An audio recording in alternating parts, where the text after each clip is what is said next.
Halo teman-teman YouTube, selamat datang di AJR Channel. Di video kali ini kita akan membahas teori mengenai apakah Boruto akan menjadi shinobi terakhir di anime dan manga. Sebelumnya admin ingin terima kasih nih sama kamu yang sudah meninggalkan beberapa teori di kolom komentar dan akhirnya admin putuskan untuk dibahas. Boruto adalah generasi baru dunia shinobi, di mana pada era ini banyak sekali teknologi-teknologi canggih yang hadir. Di era ini juga merupakan era modern dari dunia shinobi, di mana sudah ada kehadiran televisi, jaringan telepon, bahkan meeting Zoom guys.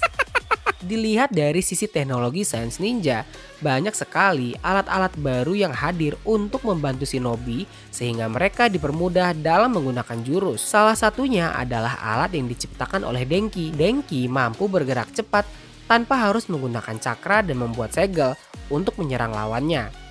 Denki sendiri bahkan bisa mengetahui prediksi pergerakan musuh hanya dengan melihat pergerakan dari lawannya. Walaupun pada akhirnya teknologi ini juga memiliki kelemahan. Kemunculan teknologi ini membuat sebuah titik terang bagi dunia shinobi untuk terus mengembangkan eksplorasi dalam bertarung. Dalam manga Boruto, penggunaan alat-alat sains ninja menjadi lebih sering digunakan, bahkan boleh digunakan saat ujian Chunin. Di masa ini juga bahkan seseorang yang sudah mati bisa dikloning dan hidup lagi dalam bentuk orang lain. Contohnya adalah Kashin Koji yang diambil dari sel milik Jiraiya. Kashin Koji adalah salah satu cyborg buatan Amado yang bisa dikatakan memiliki kemampuan bertarung yang cukup hebat, sehingga bisa masuk ke dalam Inner Kara. Kashin Koji memang diciptakan Amado untuk mengalahkan Jigen.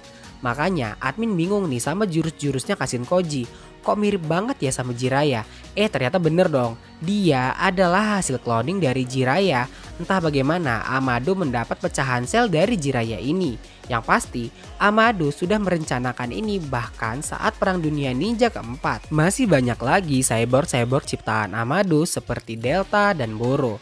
Bahkan baru-baru ini di manga Boruto chapter 57 ke atas diperkenalkan cyborg baru yang sangat kuat yang bernama Eda dan adiknya Daimon. Selain itu ternyata Amado pun sudah membuat cyborg baru untuk Konoha yang diklaim bisa menjadi pasukan terkuat di Konoha dalam menghadapi serangan Kara. Perkembangan teknologi cyborg ini di manga dan anime Boruto sepertinya akan membuka jalan baru bagi dunia shinobi, bahwa dalam menciptakan pasukan pertahanan, manusia tidak perlu belajar menjadi shinobi, cukup mengandalkan teknologi untuk menciptakan cyborg. Pola pikir seperti ini nantinya akan mengubah mindset dari seluruh penduduk desa dan juga dunia, sehingga shinobi menjadi tidak lagi dibutuhkan.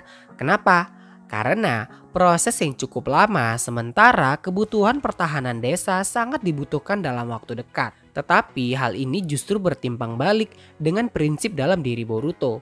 Menurut Boruto, shinobi masih dibutuhkan untuk menjaga kestabilan dunia. Sebelum lanjut lagi ke videonya, buat kamu yang belum subscribe, jangan lupa diklik tombol merahnya supaya channel ini makin berkembang. Dan ingat, subscribe itu gratis loh. Terima kasih. Pola pikir yang berbeda inilah yang menyebabkan Boruto banyak tidak disukai oleh para penduduk desa, yang menyebabkan dia menjadi dikucilkan. Boruto pada akhirnya bersembunyi di suatu tempat sambil tetap melatih jurus-jurus untuk memperkuat dirinya sebagai seorang shinobi. Melihat rekam jejak Boruto dari awal anime dan manga, Boruto memang tidak berniat menjadi Hokage. Boruto berusaha mengikuti jejak sang guru yaitu Sasuke, yang menjadi pelindung desa dari balik bayang-bayang. Sasuke sendiri terinspirasi dari kakaknya Itachi yang rela ikut ke dalam organisasi terlarang Akatsuki demi melindungi Konoha. Nah, Boruto sepertinya akan mengikuti jalan yang sama seperti Itachi dan Sasuke. Boruto beberapa kali melindungi Konoha dari serangan musuh melalui balik layar tanpa diketahui dan diakui oleh penduduk desa. Hingga pada akhirnya cyborg yang berkembang pada zaman ini justru membahayakan umat manusia yang menyebabkan manusia kembali mengharapkan kembalinya para shinobi. Untungnya masih ada Boruto yang saat ini menjadi shinobi terakhir yang ada di dunia, yang siap bersiap menyelamatkan dunia dari kehancuran serangan cyborg. Boruto akan kembali datang menghadapi para cyborg dan mencegah kehancuran dunia, dan pada akhirnya seluruh manusia di dunia mengakui bahwa kehadiran shinobi masih sangat dibutuhkan untuk mencegah kehancuran dunia dari serangan cyborg ataupun Otsutsuki. Itulah teori mengenai Boruto The Last Shinobi. Menurut kamu gimana nih teman-teman? Apakah teori ini akan terjadi atau hanya isapan jempol belaka? Coba kamu tulis ya di kolom komentar. Kira-kira teori apa lagi yang akan muncul di manga Boruto?